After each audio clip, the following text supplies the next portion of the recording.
besar-besar ya teman. Ikan nila ini sudah 4 bulan usianya. Mereka sudah siap dipanen.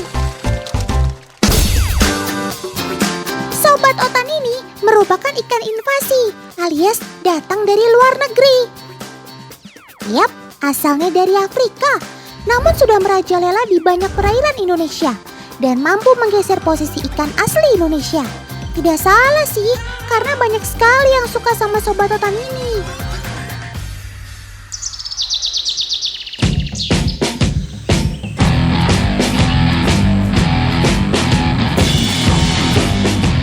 Yang lagi kekinian nih, memelihara ikan nila ya harus selalu di kolam loh teman. Lihat, ikan nila juga bisa ditempatkan di sawah bersamaan dengan padi. Daun-daun padi ini bisa jadi tempat naungan mereka saat siang hari. Woi, ayo semua pada kumpul. Nah, bener kan? Cium bau makanan sedikit, langsung deh kumpul semua. Tapi tahukah kalian kalau Sobat Otan ini termasuk ikan yang galak? Sobat Otan ini memiliki sifat teritorial teman. Ia akan dengan sekuat tenaga menjaga kubangan yang telah ia buat. Lihat saja ketika dia berusaha mengusir tamu-tamu tadi undang ini. Awas Sob, jangan ganggu si Nila ya, dia gampang marah. Si jantan bertugas untuk berjaga seperti ini teman, agar si betina dapat bertelur di sini. Si jantan akan terus mengawasi. Wih, keren kamu Sob. Ini baru namanya lelaki sejati.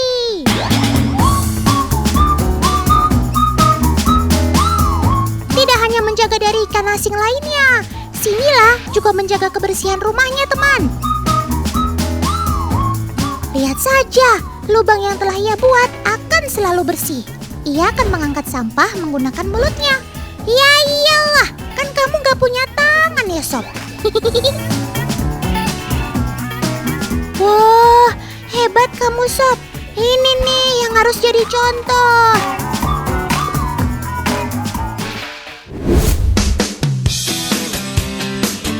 Sobat Otan ini jadi salah satu bahan pangan bergizi tinggi loh, kayak protein dan rendah lemak.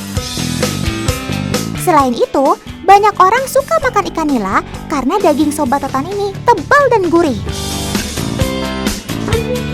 File ikan nila atau potongan daging tanpa tulang jadi salah satu yang diminati. Ikan nila sangat mudah diolah jadi file karena tidak punya tulang-tulang halus. Bahan baku file ikan nilanya terkenal punya kualitas terbaik di dunia. Baik ikan nila jantan maupun betina bisa diolah jadi file loh. Namun ukuran tubuh keduanya memang berbeda. Ikan nila jantan lebih besar dari yang betina. Laju pertumbuhan nila jantan lebih cepat dari betina. Kalau ikan nila jantan sehari bisa tumbuh sebanyak 2,1 gram, ikan nila betina hanya 1,8 gram per hari. Sudah mulai dipisahkan tuh bagian daging dengan tulang dan kepalanya. Sayat sejajar tubuh ikan dengan tulang belakangnya. Oh iya teman, limbah tulang, kepala, dan kulit Sobat Otan ini tidak dibuang loh. Sudah ada pengepul yang akan mengambilnya. Biasanya akan diolah jadi makanan juga. Sob, semua bagian tubuh kamu bermanfaat ya. Cakep. Teman, kandungan air pada ikan nila sangat tinggi, sekitar 80%. Hal ini bikin mikroorganisme mudah tumbuh dan berkembang. Makanya, biar menghambat pertumbuhan mikroorganisme, ikan harus dijaga tetap dingin. Tuh, lihat saja, file ikan nilanya ditaruh dalam wadah berisi es. Oh iya, file ikan nila dari pabrik di Sumatera Utara ini sudah dipasarkan ke luar negeri loh. Wih, Sobat Otan memang kece. Bisa go internasional juga. Macam Agnes Monica dan Rich Brian. Germax alias keren maksimal.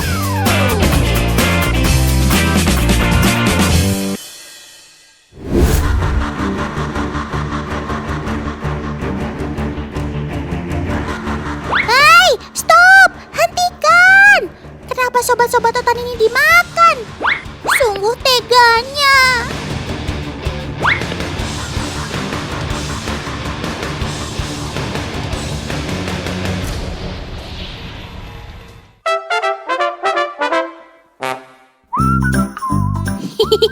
Tenang teman, Otan cuma bercanda kok. Induk ikan nila ini memelihara anaknya di dalam mulut. Kalau ada ancaman atau sesuatu yang membahayakan, si induk akan memasukkan anak-anaknya ke dalam mulut.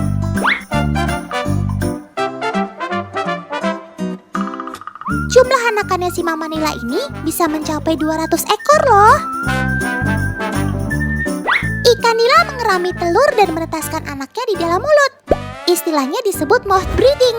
Anakan ikan nila yang sudah menetas ini akan berada di dalam mulut si induk selama 3 hari. Nah, selama menyimpan anaknya di dalam mulut seperti ini, induk ikan nila akan berpuasa loh. Sungguh luar biasa pengorbanan si mama nila ya.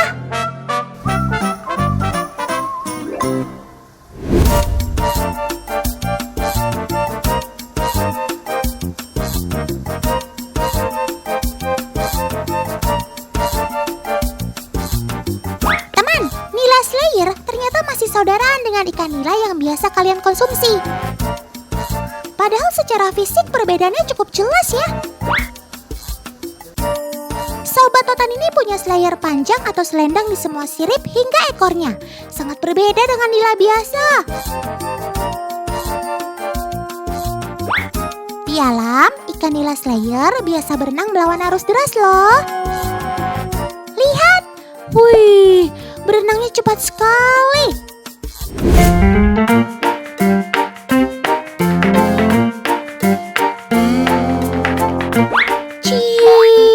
Ada kakak cantik lagi masak tuh.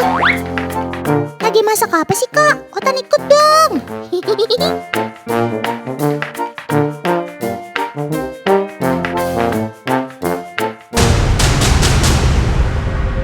Aduh, hati-hati kak.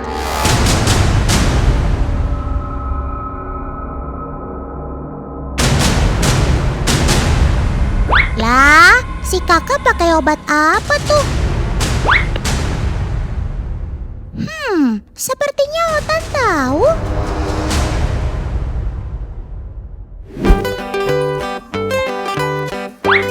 Teman, ikan nila sangat banyak manfaatnya.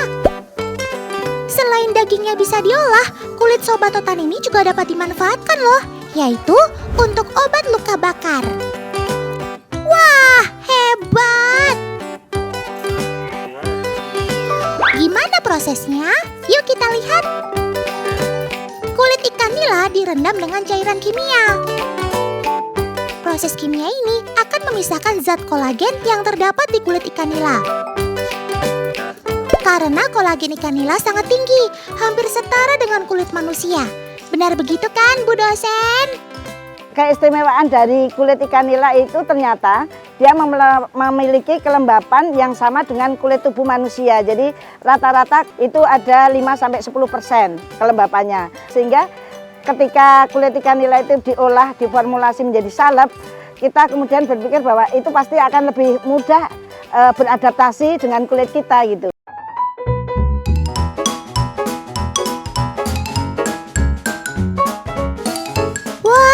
Jadi begitu toh. Terima kasih Ibu dosen atas penjelasannya. Sekarang tahu kan Sobat Otan ini bermanfaat sekali. Hebat.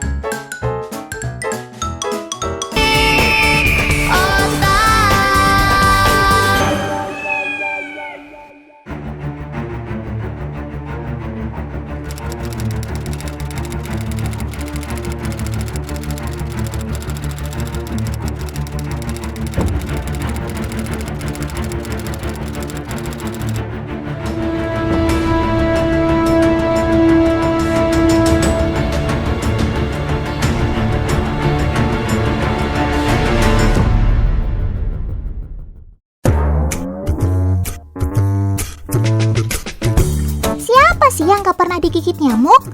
Teman-teman pasti pernah jadi sasaran Sobat Otan yang satu ini. Tenang, jangan emosi. Sebelumnya, Otan punya beberapa pertanyaan seputar nyamuk yang harus dijawab. Teman-teman di rumah boleh ikutan jawab kok. Berapa kali nyamuk mengepakkan sayapnya dalam 1 detik? Gak tahu. Aduh. Selanjutnya, Nyamuk betina atau nyamuk jantan yang suka sekali gigit manusia? Kayaknya betina. Betina deh. Pertanyaan terakhir nih, indera tubuh apa yang nyamuk pakai untuk cari makanan? Lewat penciuman. Penciuman. Ternyata masih ada ya beberapa dari kita yang belum mengenal sobat Totan yang satu ini.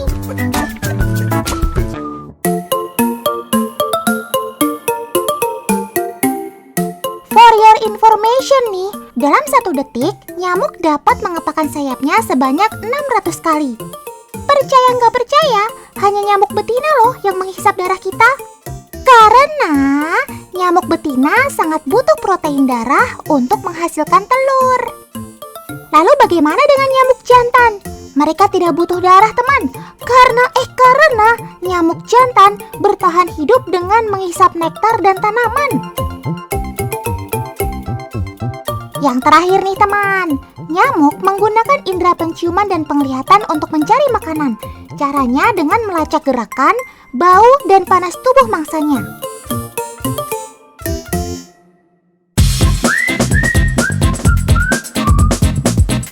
Kak Ipah, agen Otan yang cantik lagi baik ini, sudah siap melakukan berbagai uji coba dengan para nyamuk teman. Kak, beneran Kak? Gak berubah pikiran nih? Oke deh kalau begitu. Maskar yuk makan ketan. Yuk kita buktikan.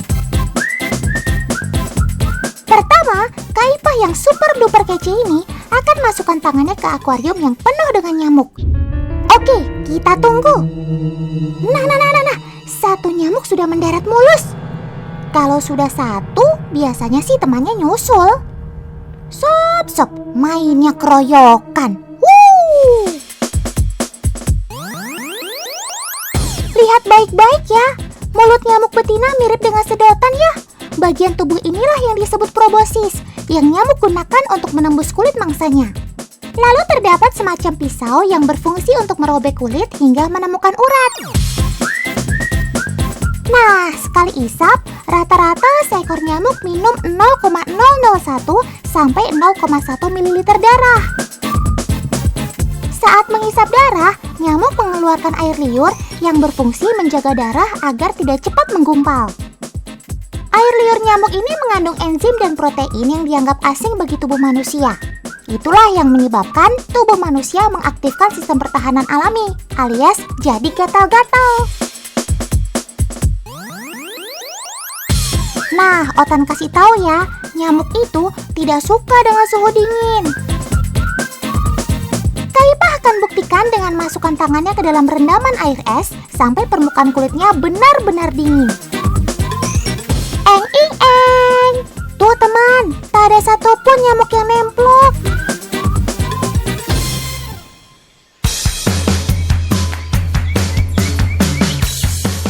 Adalah Kak Ipah, kok malah olahraga?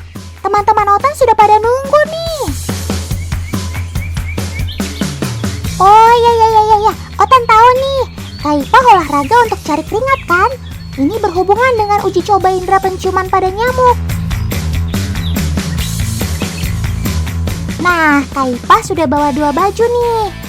Pertama baju warna orange ini dulu, baju yang sudah terkena keringat Kak Ipah. Kira-kira nyamuk akan hinggap di baju ini nggak ya? Tenang, masih Otan pantau. Wait. Lapor, satu nyamuk sukses mendarat di baju tuh. Cakep. Oke, lanjut Kak Ipah. Masukkan baju kedua yang belum terkena keringat.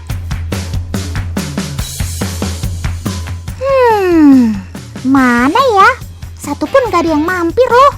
Padahal kan warna bajunya sudah merah muda. Bukannya cewek pada suka?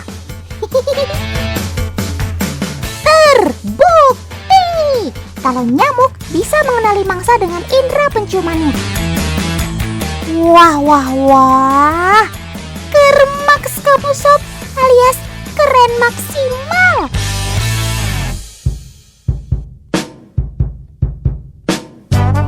Teman, ada lebih dari 3.000 spesies nyamuk di dunia loh.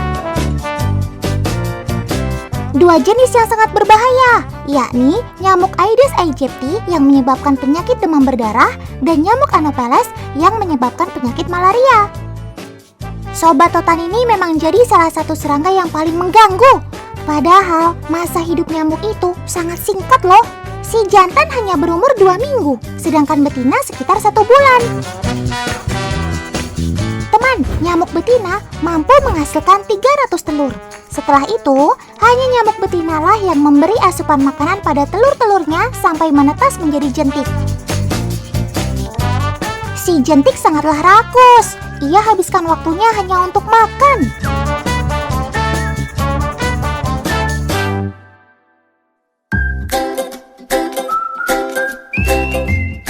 Fase jentik berlangsung sekitar 8-10 hari. Selanjutnya, ia menuju fase kepompong.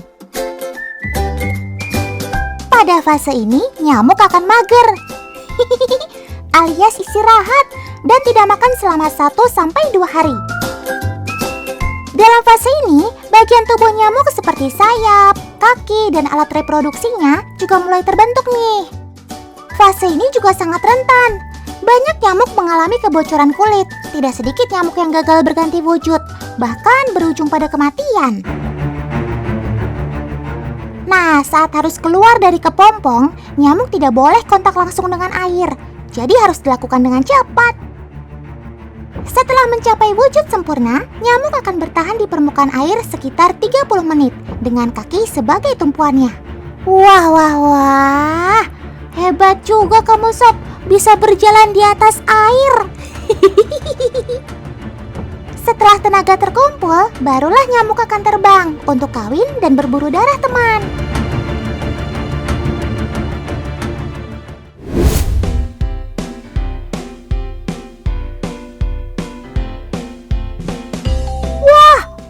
Jadi sasaran para nyamuk tuh. Hush, hush, hush, hush, hush. Ayo pergi, menjauh kalian semua. Tapi bukan Kaipah kalau nggak punya 1000 cara untuk atasi masalahnya. Untuk atasi serangan dan mengusir nyamuk, kita bisa gunakan bahan-bahan yang ada di sekitar kita kok teman. Yang pertama, pakai serai. Bisa dalam bentuk minyak esensial serai seperti ini teman. Tinggal campur minyak esensial serai dengan sedikit air, lalu masukkan ke dalam penyemprot. Tinggal semprot. Dijamin, indera penciuman nyamuk akan terganggu dengan wangi serai. Mereka bakal kocar-kacir deh.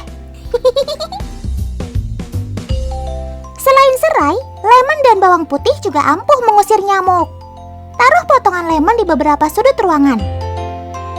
Aroma lemon bakal bikin si nyamuk terganggu. Kasian deh kamu Sob.